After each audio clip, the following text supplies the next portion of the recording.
ఉన్న దాంట్లో సరే వారు మాట్లాడుతున్న సందర్భంలో ఏదైతే బీఆర్ఎస్ పార్టీ నాయకులు ఇచ్చిన పిలుపు మేరకు అందరూ కూడా హైదరాబాద్ తరలి రావాలంటే దాంట్లో ఏదో వారు మాట్లాడుతున్న సందర్భంలో ఆ రకంగా మాట్లాడితే రేపు పొద్దున్న నిజంగా దాన్ని వాళ్ళు ఇచ్చిన పిలుపుకి జరగరాంది ఏదన్నా, ఎందుకంటే ఒక వైపు ఏమో విచారణకి సహకరిస్తాము, సంపూర్ణంగా దానికి మేము సహకరిస్తామని చెప్పి పదే పదే బీఆర్ఎస్ పార్టీ నాయకులు మాట్లాడుతారు. ఒకవైపు అది మాట్లాడుతూనే పరోక్షంగా అందరు కూడా నిరసన తెలియజేయాలి, నిరసన తెలపాలని చెప్పి ద్వంద్వ వైఖరి ప్రదర్శిస్తారు. సో దీంట్లో ఏదైనా మతలబు ఉందని చెప్పి నాకు వ్యక్తిగతంగా అనిపించి అప్రమత్తంగా పోలీస్ అధికారులు అదేవిధంగా ప్రభుత్వం అప్రమత్తంగా ఉండాలని ఒక శాసన మండలి సభ్యునిగా శాంతి భద్రతలు శాంతియుతంగా ఉండాలి తెలంగాణ రాష్ట్రంలో అని చెప్పి ఒక బాధ్యతతోటి మెసేజ్ అనేది ఇవ్వడం జరిగింది.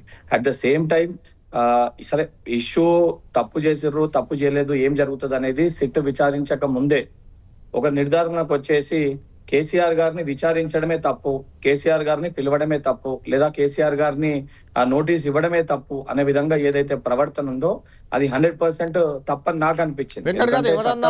వెంకట్ గారు అలా ఎవరన్నారు, ఎక్కడన్నారు? సిట్ నిబంధనలు ఉల్లంఘించింది, చట్టబద్ధంగా లేదు అని ఒక 6 పేజీల లేఖ నా ముందుంది. ఇప్పుడు కేసీఆర్ గారిది 6 పేజీల లేఖ జూబ్లీహిల్స్ ఏసీపీ వెంకటగిరికి కేసీఆర్ గారు స్వయంగా రాసిన లేఖ.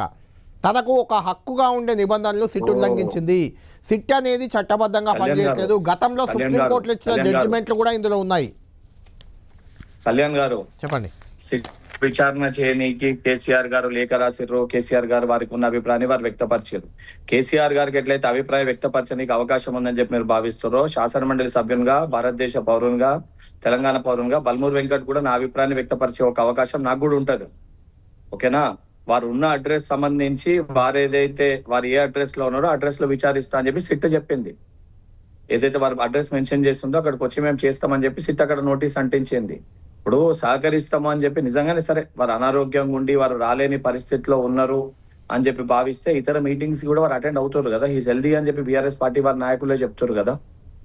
సో ఉన్నప్పుడు సహకరించి వచ్చి వాస్తవానికి వారు కూడా ప్రూవ్ చేసుకునే ఒక అవకాశం కదా వారికి కూడా. ఇది నిజంగా ఫోన్ ట్యాపింగ్ వ్యవహారంలో తప్పు జరగకపోతే రేపు పొద్దున ఇవన్నీ జరిగినప్పుడు ప్రూవ్ చేయలేకపోతే వాళ్ళకు కూడా ఒక అవకాశమే కదా.